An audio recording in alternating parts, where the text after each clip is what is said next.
Hello there, and thank you for joining us. Coming up next in our World News program.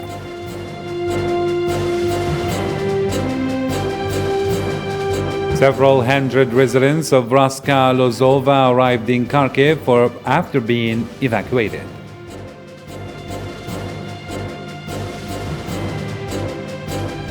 China's economic activity fell sharply in April due to restrictive measures taken in cities.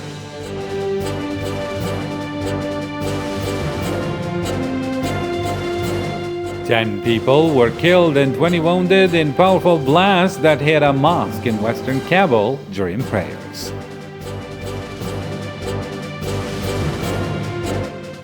Hello again, those were today's headlines. First off in our news, several hundred residents of Raska Lozova arrived in Kharkiv after being evacuated from the village, which was taken by the Ukrainian army after being under Russian control for 2 months. Although Ukraine has retained control of Kharkiv, the city has been repeatedly battered by Moscow's forces and still faces daily attacks. Ukrainian President Volodymyr Zelensky said Ukrainian forces are making tactical successes in the region. The situation is difficult in Kharkiv region, but our army is achieving significant tactical success. In the Donbass, the occupiers are doing everything to destroy all life in this area. The constant and brutal shelling, the constant Russian strike on infrastructure and residential areas show that Russia wants to make this area inhabited. Displaced people keep arriving in Zaporizhia every day. More than 114,000 displaced people have passed through the registration centers, but the pace has slowed since the suspension of humanitarian corridors. During a meeting in Moscow, Putin and UN Secretary General Antonio Guterres discussed evacuating civilians from Mariupol, steel plant, to Zaporizhia. Russian Foreign Minister Sergei Lavrov said in comments published Saturday morning that lifting the sanctions imposed on Russia is part of the peace negotiations between his country and Ukraine, which he said are difficult but continue daily. Lavrov said in statements to Chinese media published on the website of the Russian Foreign Ministry that the Russian and Ukrainian delegations are already discussing a possible draft treaty on a daily basis via video conferences. And in a video address, the Ukrainian President Volodymyr Zelensky said on Friday evening that he regretted what he called the brutal and deliberate humiliation of the United Nations, which has gone unanswered. This comes after missiles hit the Ukrainian capital Kiev during the visit of the United Nations Secretary General Antonio Guterres. It is regrettable, but such a deliberate and brutal humiliation of the United Nations by Russia has gone unanswered. Today, we learned that a journalist, an employee of Radio Svoboda, was killed by a Russian missile that hit an apartment building in Kiev. She is the 23rd journalist whose life has been taken because of the Russian invasion.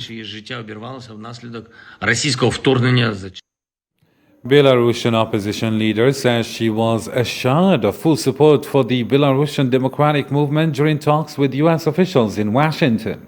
She also says in an interview with the State Department Correspondents Association that she shared with U.S. officials evidence of the involvement of Belarusian strongman Alexander Lukashenko in the war in Ukraine. And I was assured of full support for the Belarus democratic movement. The USA will provide civil society with additional financial assistance. Congress designated 30 million of aid additionally, and there will be support within the Ukrainian supplemental package. They must target state banks and state enterprises. We spoke about making sanctions more effective, closing remaining loopholes, freezing Lukashenko's assets, and blocking the money given him by the IMF. I also passed to the sanction coordinator in the State Department the documents with the evidence of Lukashenko's involvement in the war against Ukraine, as well as the list of companies and countries that helped to circumvent the sanctions. And during her daily press briefing, White House spokeswoman Jen Psaki referred to Russian President Vladimir Putin's invitation to the G20 and reiterated that U.S. President Joe Biden is opposed to Putin's participation in the summit. Hossam Barkan reports. Commenting on Russian president invitation to November G20 summit, White House spokeswoman Jennifer Psaki said that the U.S. refused to deal with Vladimir Putin as if nothing had happened, referring to the Russian adventure in Ukraine, as does his counterpart Ukrainian Vladimir Zelensky. The president has expressed publicly his opposition to President Putin attending the G20. We have welcomed the Ukrainians attending or invitation to attend the G20. It is 6 months away, so we don't know how to predict. We can't predict at this point what that will look like. Our understanding, and of course you could confirm this with the Indonesians, is we have reached out to them privately, is that they did invite them before the invasion. So any additional steps beyond that, I would certainly point to them, but we've conveyed our view that we don't think they should be a part of it publicly and privately as well. The spokeswoman did not say whether or not the United States would attend the summit. In turn, the Pentagon accused Vladimir Putin of depravity for the way Russian forces behave in Ukraine, where they are accused of killing civilians, including children. The spokesman of the American Minister of Defense, John Kirby, added that Ukraine has never been a threat to Moscow. It's difficult to look at some of the images and imagine that any well-thinking, serious, mature leader would do that. So I can't talk to his psychology, but I think we can all speak to his depravity. It's hard to square his, let's just call it what it is BS. That this is about Nazism in Ukraine, and it's about protecting Russians in Ukraine, and it's about defending Russian national interests, when none of them were threatened by Ukraine. These reactions come as Indonesian President Joko Widodo announced that he received a confirmation from his Russian counterpart, President Vladimir Putin, to participate in the G20 summit, to be held in November in Indonesia. The Ministry of State Security in Tiraspol, the breakaway region's main city and capital, was hit by numerous explosives on Monday. The attack was carried out with rocket-propelled grenades, according to local authorities. The perpetrator of the attack is yet to be identified. Moldovans are watching news of a wave of attacks in Transnistria with bated breath. We don't need to worry until things get worse. A lot of people panic, and when you panic, you make bad decisions. You can't think clearly, and you're easily manipulated. It's a provocation, in my opinion. Perhaps our Transnistrians are coming to understand who our true brothers are. Everything that occurs in Transnistria is a form of provocation. Let's hope that the outrage in Ukraine does not cross over to our people as a result of these provocations. As China continues its strict zero-COVID policy, manufacturing activity in the country fell to its lowest level since February 2020, official data showed Saturday. China's economic activity fell sharply in April due to the restrictive measures taken in cities such as Shanghai and other areas around the country to contain the spread of COVID-19 after Beijing shut factories and closed roads, which escalate concerns about further disruption to global supply chains. In response to increased power demand and a lack of coal in the country, India cancelled over 600 passenger trains on Friday, deflecting them to transport coal to power plants. The severe heat of this summer season, combined with a power outage, has left residents in severe regions of India suffering for many days, and power consumption has hit high records more than ever.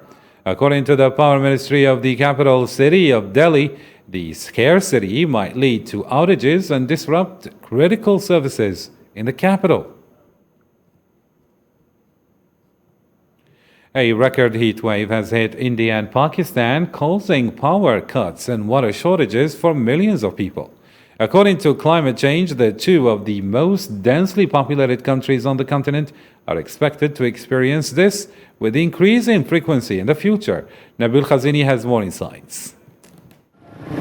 Despite summer having not started in the region, Pakistan and India have been affected for the third day by an exceptional heat wave with temperatures approaching 50 degrees in some places. This situation has notably caused power cuts and water shortages. The temperature has risen to 45 degrees Celsius. There's been a significant increase in heat. Parents should keep their children indoors. People should cover their heads when they go to work. People who are fasting should take care of themselves and should drink more water. Heat waves have killed more than 6,500 people in India since 2010. Scientists say that climate change is making them more frequent but also more severe. While temperatures are expected to rise even further, this landfill in New Delhi caught fire due to the extreme heat wave in the north of India. But the main reason is because of this fire in the landfill site. And because of the fire, our windows have been melted, and there is a lot of pollutants entering into the classrooms, wherein children cannot sit easily, and it's not at all safe for the children to sit and learn something. Neighboring Pakistan was also experiencing this extreme heat, which is expected to continue into next week. Temperatures are likely to be 8 degrees above normal in parts of the country. Farmers will need to manage water supply wisely in a country where agriculture represents the backbone of the economy and employs around 40% of the total labor force.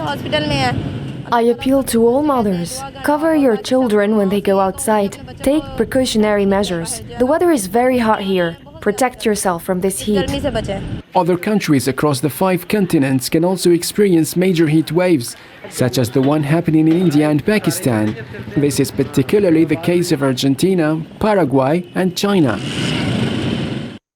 To Saudi Arabia now. Saudi Arabia's Crown Prince Mohammed bin Salman receives Pakistan's newly elected Prime Minister Shehbaz Sharif at the As Salam Palace, the official Saudi press agency reported on Saturday. During the meeting, the two leaders discussed the prospects of bilateral cooperation and promising opportunities, as well as the ways and means of developing them in various fields, according to Saudi press agency. Sharif was elected as the new Prime Minister of Pakistan on April 11th. His cabinet was sworn in last week during a brief ceremony in the capital, Islamabad. Fresh clashes broke out between Palestinians and Zionist police. The clashes injured 42 people. However, none of the injuries were very serious. The unrest came as Palestinians gathered during the last Friday prayers of the Muslim fasting month of Ramadan to mark the day of Al-Quds in front of the Dome of the Rock of Al-Aqsa Mosque, the third holiest site in the Islam and in the old city of Al-Quds. A local official said on Friday that at least 6 soldiers were killed by rebels in an attack on Thursday in Southeast Central African Republic, the latest reported attack in the country. The assault occurred on a military outpost on the outskirts of the Bacca town, which was conducted by members of an alliance of armed groups known as the Coalition of Patriots for Change, according to local authorities. Friday was an inescapable conclusion where a U.S. judge stated that the former member of the so-called ISIL cell known as the Beatles to life in prison, months after the defendant pleaded guilty to several counts of lethal hostage-taking and other charges. The judgment against Alexander Cody was handed by Judge T.S. Ellis in a courtroom in Northern Virginia near Washington, D.C. Today is a victory for all those who suffered at the hands of this terrorist gang. Today is a victory for humanity over the poisonous and destructive ideologies that fuel terror. 10 people were killed and 20 wounded in a powerful blast that hit a mosque in western Kabul during prayers, the latest in a series of attacks on Afghan places of worship during the holy month of Ramadan. The Taliban-appointed Interior Ministry spokesman Mohammad Nafi Taqur could not provide details, and Taliban security men cordoned off the area. The source of the explosions remains unknown. انفجار بوده بعد از انفجار که شد ما رفتیم دستبکار شدیم زخمی رو تست در مطرح بالا کردیم. After Zionist forces raided the Al-Aqsa Mosque compound on last Friday of Ramadan, Zionist Guard killed 2 Palestinians in separate incidents in the occupied West Bank. The ministry said in a statement on Saturday that Yahya Adwan, 27-year-old, one of the victims, was shot in the chest while the Zionist army started the attack in the town of Azun. Federal authorities said British Virgin Islands Prime Minister and the director of the Caribbean Territory Sports were arrested Thursday on drug smuggling charges in South Florida. They've been charged with conspiracy to import cocaine and conspiracy to launder money, according to U.S. Drug Enforcement Administration.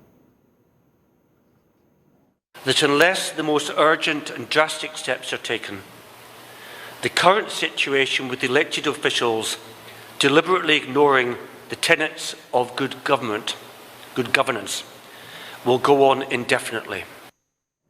German tennis champion Boris Bacca was jailed for 2 years and 6 months by a London court on Friday for hiding hundreds of thousands of pounds of assets to avoid paying his debts. Miriam Zian reports. At Southwark Crown Court in London, the former world #1 tennis player was escorted to the cells. Under the Insolvency Act, the 54-year-old, 6-time Grand Slam winner was found guilty of 4 charges. The case centered on Becker's bankruptcy in June 2017, resulting from an unpaid loan of more than £3 million on his luxury estate in Mallorca, Spain. Judge Deborah Taylor sentenced the champion to 30 months imprisonment, of which he will serve at least half, saying he had shown no remorse or acceptance of guilt. Becker was legally required to reveal all of his assets in order for his representative to transfer money to his creditors. Southwark Crown Court jurors ruled Becker guilty of removal of property, 2 charges of failing to report estate, and concealing debt earlier this month after hearing evidence for almost 2 weeks. They acquitted him on 9 counts of neglecting to hand over his tennis trophies and medals, including 2 from Wimbledon. As he pleaded for forgiveness, Becker's lawyer told the court that the tennis player had been left with absolutely nothing and that his case was nothing short of tragedy. The sentencing was the latest bombshell in the life of a sporting superstar whose love life and financial difficulties have gotten as much attention as his athletic skill in recent years. The Ecuadorian President Guillermo Lasso announced last night on television a state of emergency, which includes curfews in some areas and also the deployment of thousands of security forces in 3 of the country's 24 provinces. The operation will consist of deploying up to 4,000 police officers and 5,000 members of the armed forces to counter the violence generated by drug trafficking and high crime rates, which in recent months have led to hundreds of crimes and prison massacres. In Vietnam, the batch long that translates the to W or to White Dragon Bridge, the world's longest glass bottom bridge, is opening today for tourists. The batch long bridge has been constructed in Mach Chu Island Mountain Park and Resort, a mountainous tourist destination in northwest Vietnam. The company says it is the world's longest glass-bottomed bridge, surpassing a 526-meter structure in China, and Guinness World Records will verify the claim next month. Russia and China both launched satellites into orbit on Saturday. Russia launched a military satellite according to images from the Russian Defense Ministry, while China has launched 5 satellites, including the Jilin-1 Gaofen 03D, in which they were launched by a Long March 11 carrier rocket at 11:30 Beijing time and have entered the planned orbit.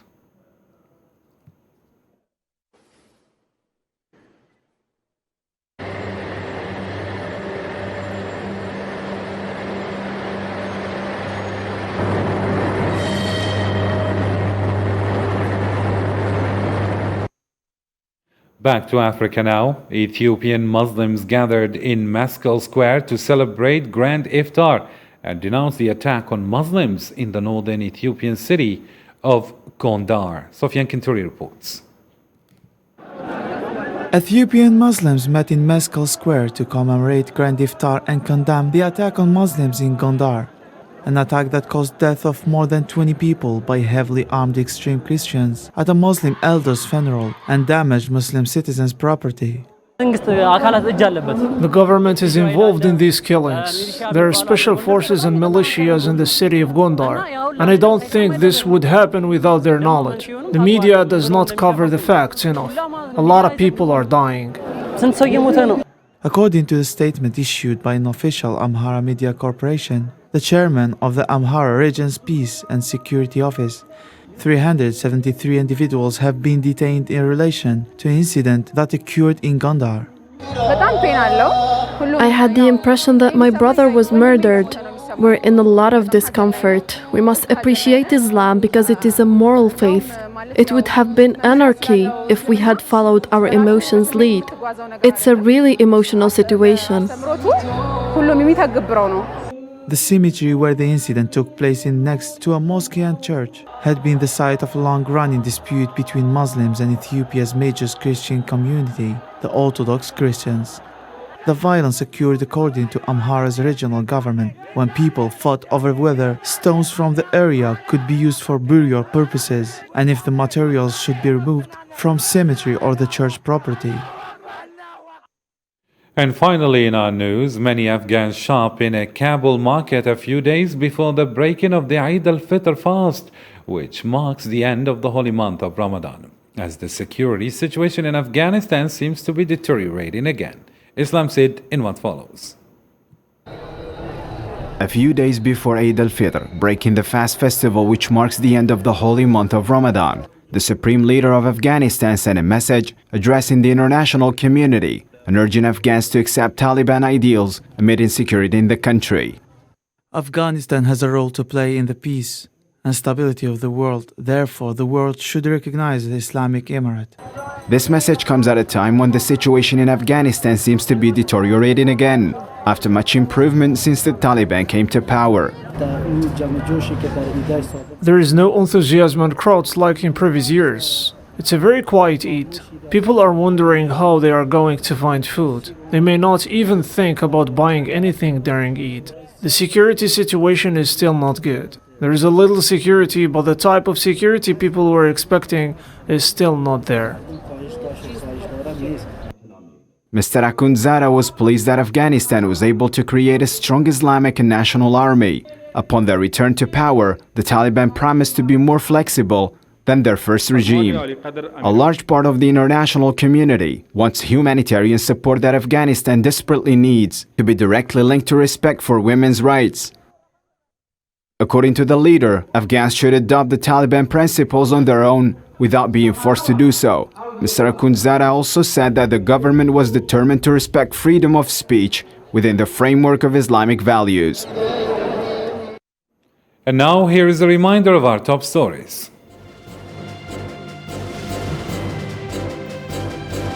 Several hundred residents of Roska-Lozova arrived in Kharkiv after being evacuated from the village retaken by the Ukrainian army.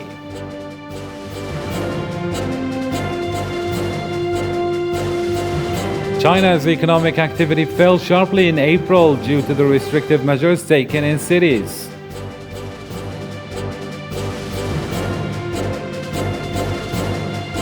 And finally, you followed in our news, 10 people were killed and 20 wounded in a powerful blast that hit a mosque in western Kabul during prayers.